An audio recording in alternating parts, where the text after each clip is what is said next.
Good morning everyone. I thought I would do a really realistic day in the life. You can see my breath in the air. It's currently 5 degrees in the van. This morning we woke up and it was 2 degrees. We're having a real cold snap in Scotland. There's like a yellow weather warning for frost and snow in parts. We don't have snow here, thankfully. So we are kind of in struggle town at the moment. Our heater, our main LPG heater is broken and it's not going to be fixed for ages. We need to send it off to the manufacturer. We've only got this little electric desk heater that we power on our power bank thingamajiggy. This thing, let me show you. So this is our heating setup at the moment. We have this Bluetti power battery thingamajiggy, and then we have this desk heater that does work quite well.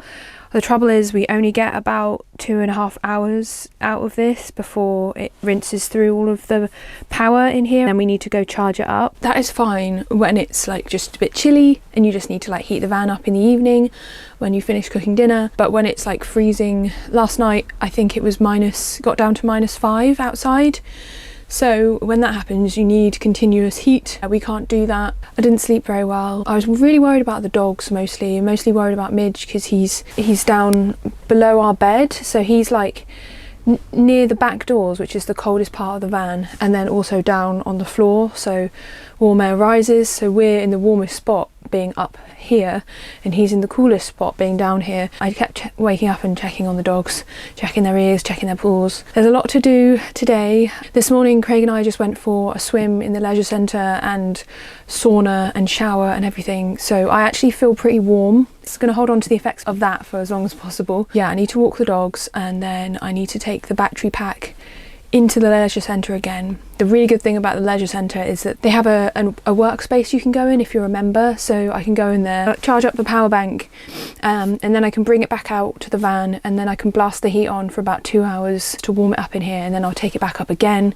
and repeat that process basically. Our water tank has frozen, so there's no water in the van either. Luckily we're by the leisure centre, so I can go in, fill up a bottle of water, bring it out to the dogs, but it's just so much back and forth. I've also got a really busy work day today. I've got to finish my BBC Wildlife painting, and then I've got some pet portraits that a few of my patrons have commissioned me for. Is little Midgie, I think he's okay. A bit worried about him, to be honest.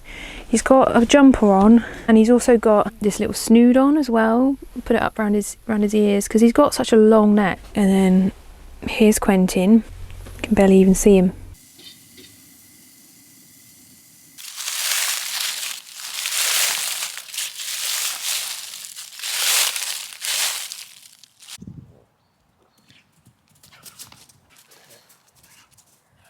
You go crazy. You go crazy. He's me. Hey, is that you?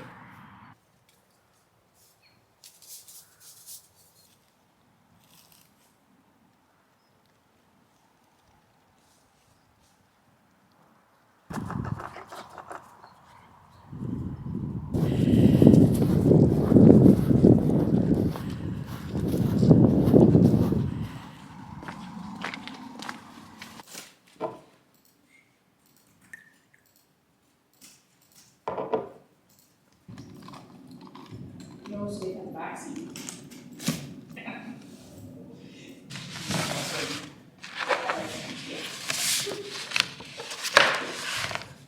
Yes.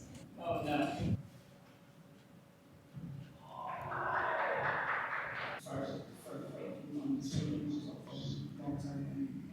And I think various ones are helpful to kind of push them through, but if you're going to start doing right, I think we can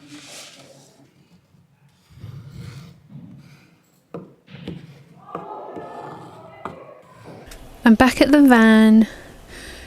Here are the doggies.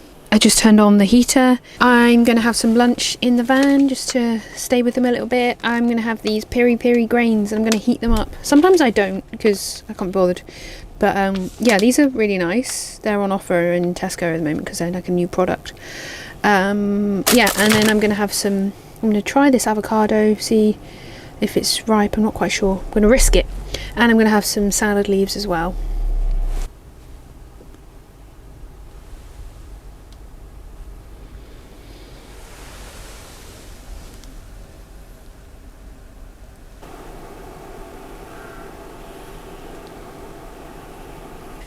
Midgie, would you mind if I sat down beside you? Like this, would you mind? I am going to put some makeup on because my hair is an absolute state.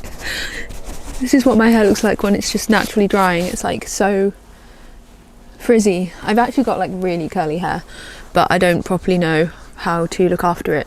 And also, when I see those videos of like how to do like a curly hair routine, you're supposed to start styling your hair when it's really, really wet, like when you've just washed it, right? So it's dripping with water. That doesn't appeal to me at all, to have my hair soaking wet like that, and to just like leave it, because you're not supposed to touch. You're supposed to like, you know, like do all the scrunchy stuff and put all the different products on your hair and then just leave it to dry, right, so that the curls are defined and don't touch it and all of that. But like then you're just like walking around or sitting around for ages with soaking wet dripping hair. And in a van, like, that's really not possible for me. I don't really like how I look with curly hair either. I'd rather have wavy hair. I'm not bothering to learn how to manage my curls because I don't actually like them that much. I don't hate them. Oh gosh, my skin on my eyelids is freaking out. I'm just waiting for the battery to run out and then I'll take it back up. I'll take it back up, do a couple more hours of work. I'm up there at the moment just trying to fold my zine. I've got a proof copy. It's not the right paper stock and it's not been double-sided printed, but it's the right size and it's being cut in the right way. So I'm practicing folding it and I wouldn't say it's going that well. I think maybe the format that I've chosen looks easier than it is. Oh, blusher always really helps my face because my nose is so pink. So I have to balance it out with pink cheeks. So this morning when we were in the sauna, we were speaking to an older gentleman, a retired guy, and I think we've spoken to him before. We can't help but compare the difference between their generation, like people in their 70s, 80s, and us. They've got their pensions, they've got their second homes, they've got their holidays, they've got, like, they're living now in the last time when society and climate and the environment is going to be relatively stable. So they've just got it so sorted. And I feel like Craig and I try and broach the topic. We tried to broach the topic of like how different it is for younger generations. For example, like his friends live in Spain and Germany and in foreign countries, and how difficult it would be for younger generations in the UK to be able to do that unless they had like huge assets because of Brexit. Like, and the older generations voted for younger generations to have those rights and those privileges that they enjoyed taken away from them, and it just pisses me off so much. And yeah, just like the way he talked about his house like tripling in value in 7 years and how that enabled him to do this and that, and it's like, can't you see how unsustainable that is? Can't you see what that does to people who are trying to get on the property ladder?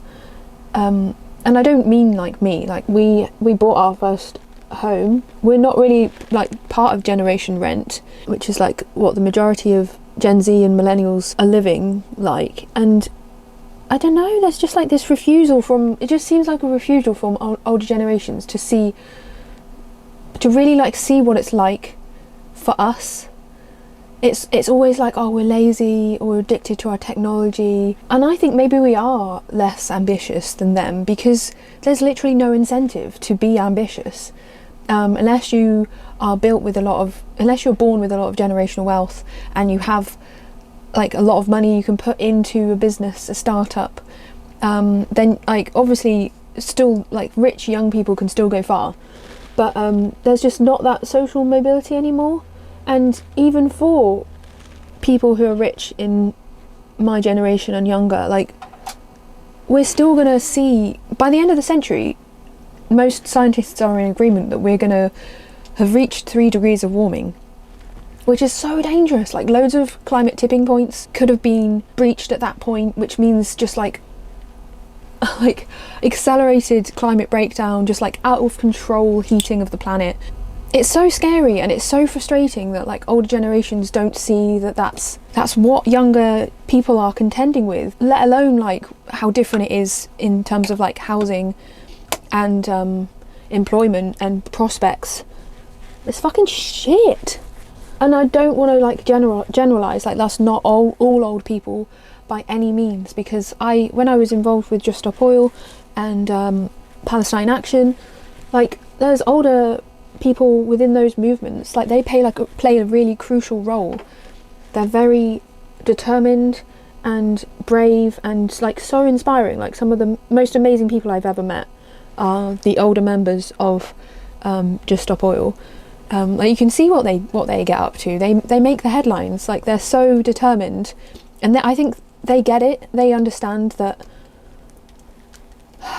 what we face as younger generations. I'm not even young. I'm like nearly 40, pushing 40. I can't bother to do a line on my eyes today. But yeah, I wanted to rant about it because I always feel so frustrated speaking to affluent older generations, because I know they will just think, oh, we're lazy or we're pessimistic for not striving for the things that they've got. But I just don't think it's attainable anymore. And also, what will it matter if, say, we did get what they had, 2 houses, big cars, that could all get washed away. We saw what happened in Spain, we saw what happens in America. Really dangerous weather events are going to become more and more frequent, and like the UK is not safe from that at all. Material possessions won't actually matter when we are struggling to survive in climate breakdown. I think that's my rant over. Door closing.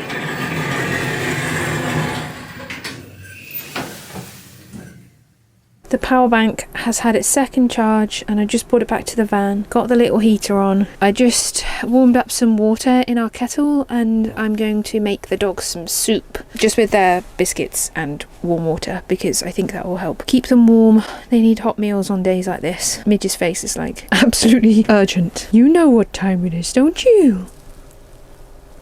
And yes, I will double, triple check on the temperature. Absolutely fine. And when I add the cold kibble, that will reduce the temperature a little bit more as well. It's gorgeous little pooch. Oh my god, he's got an inflatable collar on. Oh my god. Look at that little babe.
So the time is now 4 p.m. and I'm just rinsing through the battery, and then I'll take it in one last time into the leisure centre to charge. I'm just blasting the heat on the dogs right now, so they should be happy. Sorry, the lighting is really bad. What if I do this? Is that better? That's better. I've just been figuring out my zine. That's mostly what I've been able to do today, because I've been back and forth so much. I haven't been able to do much other than reply to YouTube comments, do some emails, do some planning, and then work out how I was going to be able to fold up this zine. As a complete newbie who doesn't do any bookmaking at all, I've realised that the proof that I've been sent by my printers was slightly incorrect. There was one cut line that wasn't going in the right direction, so I'll just tell them that.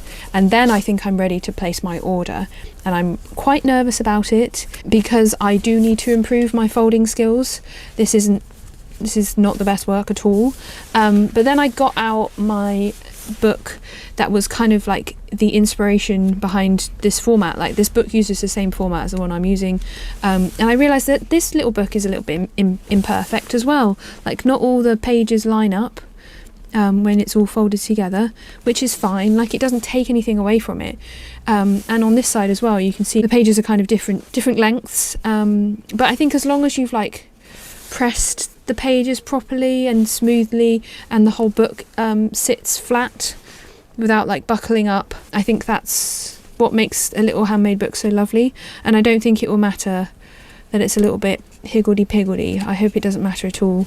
I'm really happy with the contents of this zine. It's also my own handwriting, because I'm so bad at typography, I just don't know what I'm doing. So if in doubt, just use your own handwriting. And I wanted this zine to have like a much more personal feel. It is kind of like a journal. I think we are going to a campsite tonight, and I think we're going to try and find a campsite we can stay in for the next 7 days, because the weather's going to be bad for 7 days and we're just not equipped for it. I'm quite worried about it. We've been so lucky with the mild weather. I thought the only problem we had to deal with was damp, stopping the damp before mould grows. What temperature is it right now? We've got a little temperature gauge here. So it's only 8 degrees, but 9 degrees. It feels warmer than that. Oh, there we go, 10. This isn't exactly the most accurate thing ever anyway. The annoying thing about this kind of day with all these van chores is that I haven't been able to like get stuck into work. Like, I've got a BBC Wildlife painting due tomorrow morning, and yeah, because I'm going back and forth every couple of hours, setting up for painting has not been practical. And also because when I come back, I need to get the dogs up, having their dinner, going out for a walk, so I can't like have this table all the way out with my easel on it, a water pot, like it's just not practical. So as has been happening lately, what we do is we get to our park up for the evening, Craig makes dinner, washes up, and that is my painting time. It's really ironic because I just published a video about why van life is really good and I was really like singing its praises, and now it's a real struggle at the moment, just because of this cold snap. But I mean, we are in Scotland and it is nearly December, so the cold snap could just last throughout the whole of December, and if that happens, we're really going to struggle, I think.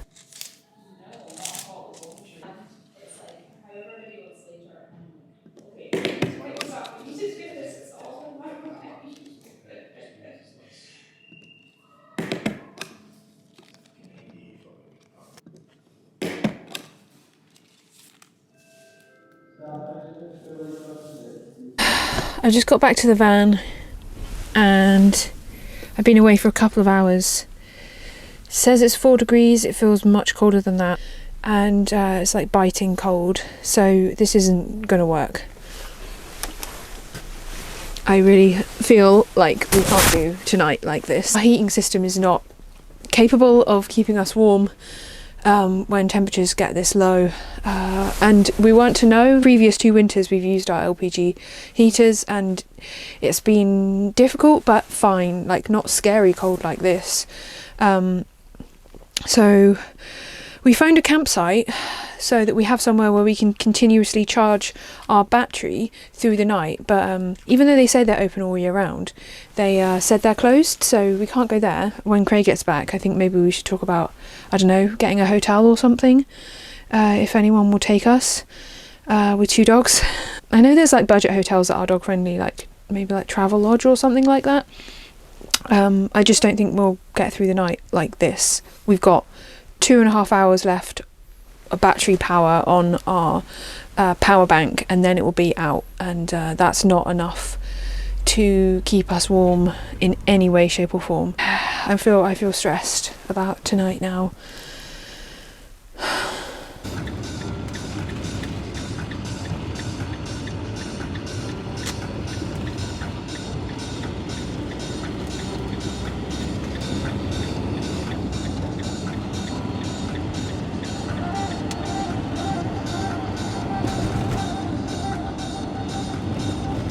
about going down? That's it. Good boy. Excuse me. What number are we on? 221.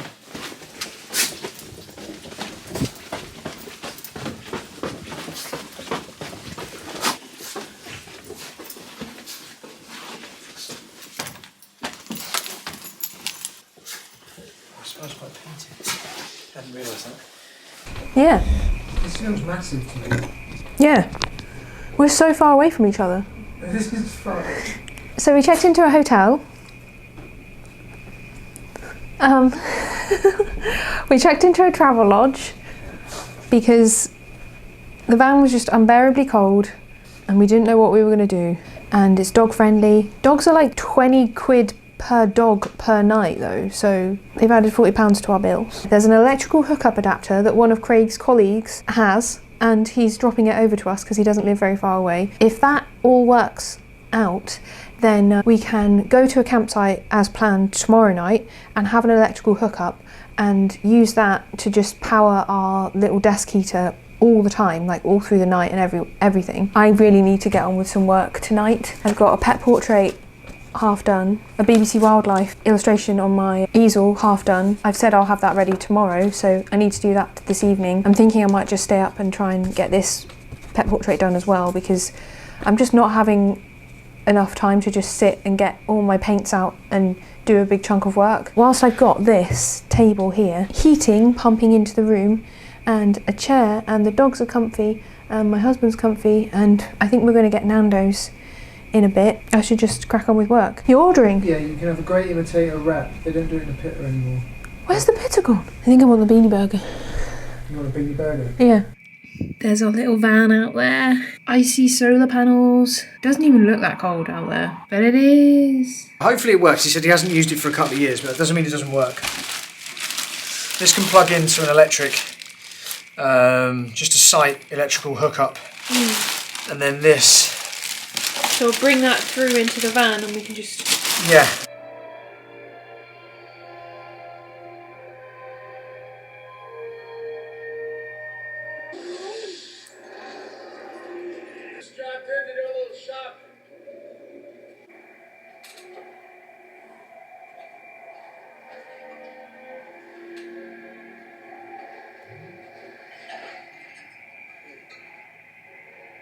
This is 40 quid's worth of food from Nando's. You've got chips, mushy peas, wrap, multiple sauces, pitta, hummus. And we're watching Day After Tomorrow, which is very fun to watch because everyone's really cold and we're not anymore. Everyone's freezing their tits off. This was me and you earlier. Trying to get in the van. There's our two dogs.